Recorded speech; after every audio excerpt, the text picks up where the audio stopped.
living life, everyday, late at night. Showbiz Kachika TV. Hello mga kachika! Kamakailan nga ay lumipad ang magkaibigang Alora Sasam at Catherine Bernardo papunta nga sa Thailand para nga sa kanilang short vacation.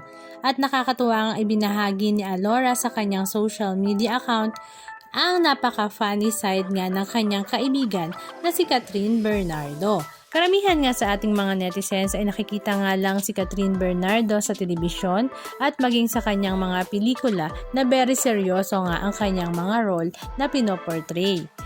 At tayo nga ang mga netizens ay hindi masyadong sanay na makita si Catherine sa kanyang mga super funny videos.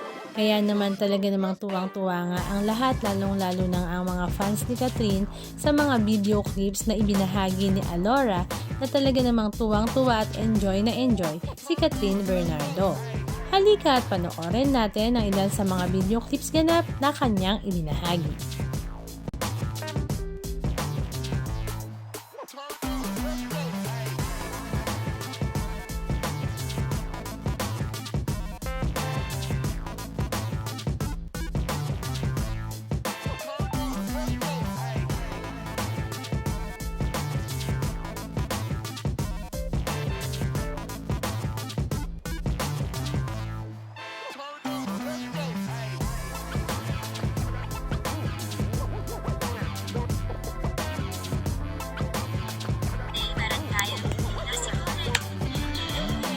Merong crispy pork belly at favorite braised pork ribs.